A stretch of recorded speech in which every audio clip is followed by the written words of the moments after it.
Okay, so some off-season content here. I figured this would be a fun video. I made a similar video last year. It's going to be the top 10 games of 2020 in my opinion. So my favorite kind of what I would say is what I consider to be the best.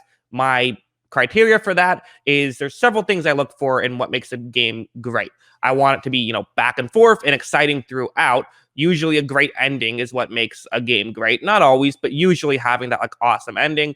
And I want there to be some stakes involved. I typically like, there to be a game that's not just a close game, but a close game with stuff that matters.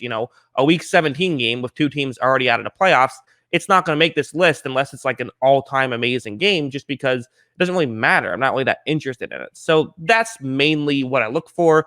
And let's just jump into the list. So number 10 is going to be the week 4 matchup between Cleveland and Dallas. If you don't quite remember this game, it was an insane, back and forth style game. It was kind of back and forth. I mean, Cleveland went up huge, but Dallas had a 24-point fourth quarter. The final score ended up being 49-38. And what kind of iced it was that Odell Beckham had this wild 49-yard touchdown run where he was 10 yards back, and if he was tackled, then Dallas would have had a chance to get the ball back, only needing a field goal at that point to tie the game. Then Cleveland was able to score a touchdown on the play, obviously. Went for two, or didn't go for two. They went for the extra point, but managed to get a 2-point conversion out of it, and just in all of the chaos. And what's really fun about this game is Cleveland ended up with 49 points, and Baker Mayfield did not necessarily have the best statistical line. He only had 165 yards, didn't turn the ball over, but it's still kind of funny. And it was largely due to a lot of the running game. And this was also Odell Beckham Jr.'s best game as a Brown. And on the flip side, Dak Prescott trying to throw his team back in at 502 yards. It makes the list, not too high on the list, but still makes the list. Number 9, I have the Seahawks Cardinals week 7 matchup. So if you remember this game, this was an overtime game. It was a primetime game. And this was kind of the Arizona Cardinals coming out party. They were 4-2 at this point, but teams were still kind of wondering how legit are they really? And this game proved, no, they're really legit. I mean, they were down 3 late in the fourth quarter. Kyler leads a game-tying field goal drive. You then have Russell Wilson. And keep in mind, this is when Russell Wilson was in the let Russ cook mode. He was, torching every defense, but he actually throws an interception in overtime to Isaiah Simmons, who at this point could barely get playing time because he wasn't doing very good. And he actually kind of has turned his whole season around from this moment. The Cardinals end up winning this game in overtime. It was a very impressive game. So this was an awesome game at the time. It deserves a spot on this list as well. Number 8, I have Patriots Seahawks week 2. So this was, it was a wild game in general. Again, Russell Wilson cooking up the defense of the Patriots. And yet Cam Newton was awesome in this game. Cam Newton was really, really good. The only reason the Patriots were even in this to begin with, they end up getting all the way to the 1-yard line, and they were a yard away from being able to, the Patriots were, from being able to sort of upset the Seahawks, which would have been a wild upset at the time. And again, this is week 2. So we were kind of wondering, how good are the New England Patriots? How good are the Seattle Seahawks? I remember the narrative at the time was, can you believe all of these teams passed on Cam Newton? How did they let the Patriots get Cam Newton? Didn't really end up that way, but when I say a game has to have stakes, typically what I mean is it has to feel like it matters at the time. Even though the Patriots ended up, if they won this game, it wouldn't have really changed anything. At the time, it felt like it mattered a lot more, and it was a great game. Number 7, I have Chiefs Raiders week 11. This one was the second time these two teams played. So the Raiders, they upset the Kansas City Chiefs earlier on in the season, seeing if they could do it again. At this point, the Chiefs have only lost 1 game, so can the Raiders find a way to beat them for a second time? And they nearly did. This was an awesome back-and-forth game that ended up with a final score of 35-31. There were multiple lead changes in the final 2 minutes. Derek Carr threw a touchdown pass to Jason Witten to take the lead just under 2 minutes, but of course, Patrick Mahomes, only needing a field goal to take the lead. He's going to get more than that, quite frankly. He was able to get touchdown in basically no time at all. I mean, it took just over a minute to get all the way down the field, scored a touchdown. Travis Kelce gets 22-yard touchdown there. They end up winning the game 35-31, but was a wild one. And again, it was a primetime game, so everyone's watching. There were some stakes for sure. The Raiders were still in the heat of a playoff push. At that point, things did eventually fall off the rails, but in this moment, it was a wild game. And again, deserves a spot on the list. Number 6, we have actually the only playoff game that I'm putting on this list. It's the Bucs-Packers NFC Championship. Now, I think there were a lot of good playoff games. I don't know how many like great playoff games there were. If you have to say one was great, it probably was this one. Again, you talk about stakes. I mean, I'm not sure if there's ever been an NFC Championship game that had more on the line than this one does for Rodgers' legacy and for Brady's legacy. It meant a lot for Brady. It would have meant a lot for Rodgers had he won. And it was a really good game. So maybe you could argue some of the games that, there's other games that were just better games in a vacuum. But I think when you add on sort of the, extra context, I think it changes things. And it still came down to the wire. I mean, Green Bay had the ball, inside the 10-yard line with a chance to tie the game potentially, only down 8. They just couldn't get it done. Number 5, Falcons, Cowboys, week 2. This is another one where, okay, in hindsight, these were two horrible teams. It didn't matter. But at the time, it felt like this could matter. It felt like the Cowboys especially could potentially be a playoff team. They just lost to the Rams, who a lot of us thought were going to be good. And they were playing the Falcons when just, Falcons were up.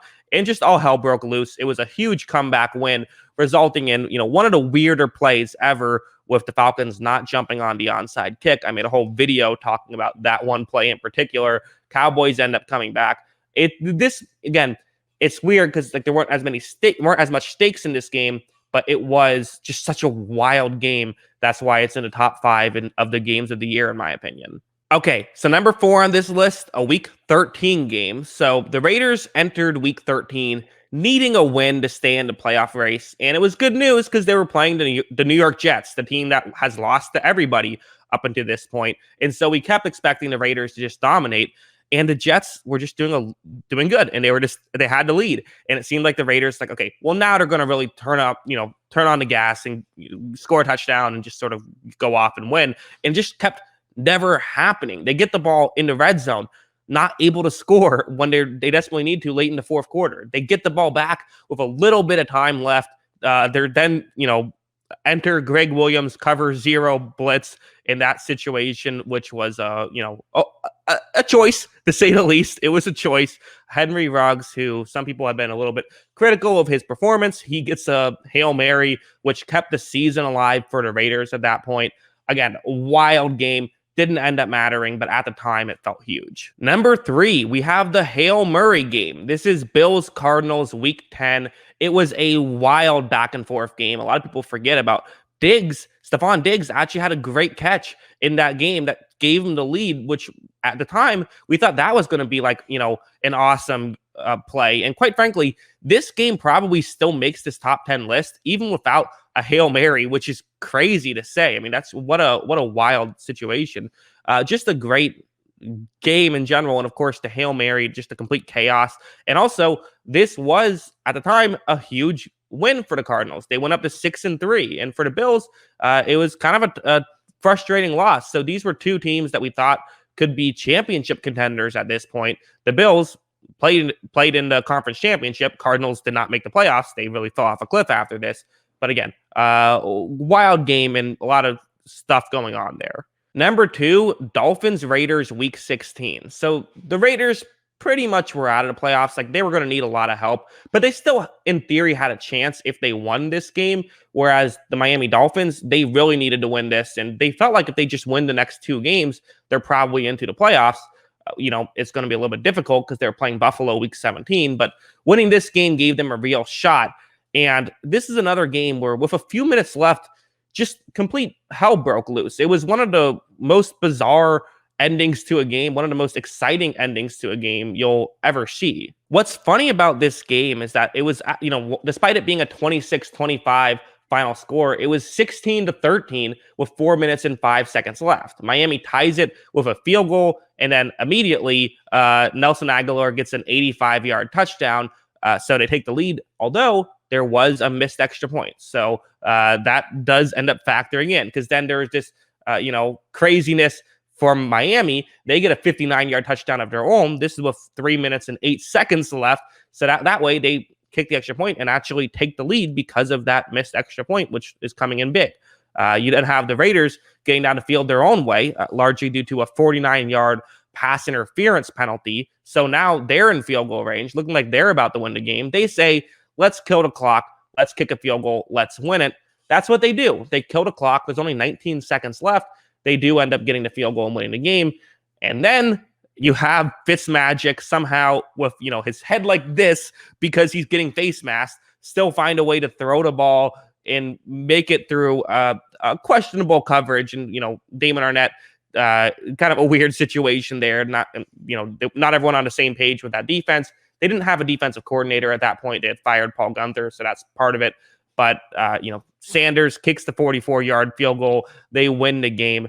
Just the game itself, the reason why this can't be number one is because the game as a whole wasn't like this, explosion after explosion after explosion. It wasn't like a wire-to-wire awesome game, but the ending was so great that I'm putting it at number 2. So some honorable mentions before I get into the number 1 game.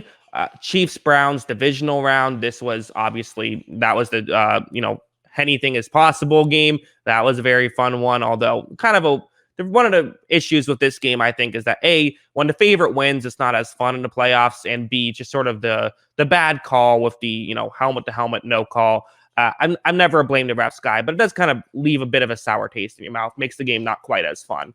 Steelers-Colts, week 16. This was the game where it looked like the Colts were going to run all over the Steelers. All of a sudden, Ben Roethlisberger does great and completely turns it around. The Steelers win. You have the Chargers-Raiders, week 15. This is a pretty good one. Maybe it could have missed the honorable mentions, but this was an overtime game where you have Herbert, and it was actually Marcus Mariota at the time going back and forth, and Herbert was able to upset the Raiders. This is one the Raiders needed and really kind of sunk their playoff hopes. So there were some stakes there as well, and it didn't work out for Las Vegas. You have Packers-Colts, week 11. This was an awesome one. This was MVS, Marquez Valdez-Scantling, had a huge play to get it into overtime, then fumbles the ball in overtime. Colts end up winning. You also have the Dolphins-Cardinals, week 9. This was just Tua's second game where it was easily Tua's best game of the season. He was really awesome. Kyler was really awesome. A very fun back-and-forth battle there.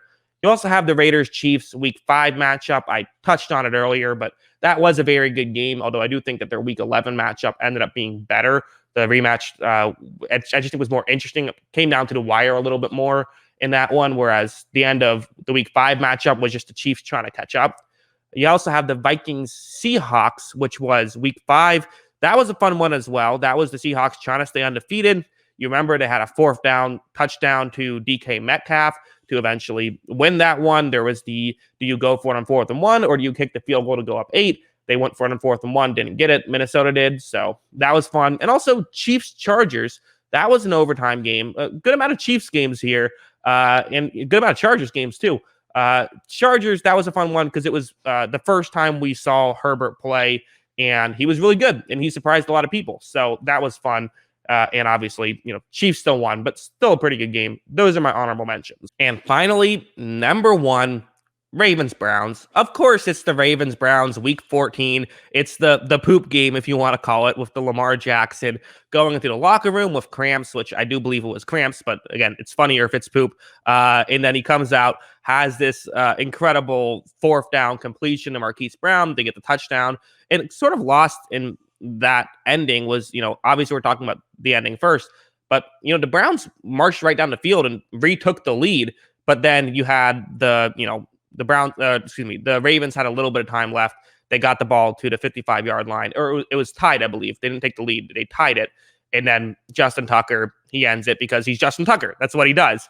And the reason why this is number 1 is it had probably the best moment, just like one moment of the season with the Lamar Jackson 4th down and 5 getting the touchdown. In my opinion, that was the coolest moment. But also just throughout the entire game, there were so many moments. There was a pick 6 in the game. There was the whole Lamar Jackson throws the ball at the, a sort of stand thing. And it comes back to him and he catches Baker Mayfield when he gets a touchdown later in the game. He does the same thing where he throws it at the board. It doesn't come back to him, but kind of like a this is our house type of thing, which I thought was awesome. It was a wild back and forth game. Those two guys it was kind of the like Baker Mayfield versus Lamar Jackson matchup that we sort of hoped would happen after both of these guys' first seasons. And it kind of really was the first time like it really happened this way. So it was just an awesome game. And I think we're all kind of being like, could we get 2 of those a year? Is that possible? Could that happen? Because if that does, definitely sign me up. And I hope it happens. It was so crazy. And also, one thing worth mentioning is this game did have stakes. For one thing, for Cleveland Browns fans, I mean, the game itself didn't matter too much. So I think a lot of people were saying like, and it's a good game for them, but they really wanted to win this game because, I mean, they hate the Ravens. And why wouldn't they hate the Ravens? The Ravens stole their team. Like, yeah, I get that. That's a bigger hatred than just, I don't like when they talk crap about my players. Like, who cares, really? Like, that's a real thing to hate a team over. And for the Ravens, it's like they needed this win to get into the playoffs. They had to win out, basically. And once they got this win, they did win out, made the playoffs, and even won a playoff game. So much stakes, such a wild game. This is one of the best games I've ever seen, quite frankly. So, if this was imagine if this was like a Super Bowl, it would have been the best game of all time. Incredible. I made a whole, like, almost an hour-long video on this exact game. That's how into it I was when it happened. So, yeah, what do you guys think? Let me know in the comments below. Always love hearing from you. And, of course, as always, also, let me know, what are some games that I missed? What games did you think were good? If you want to do that, that would be fun. But, yeah, hope you guys enjoyed it. And, of course, as always, thanks for watching.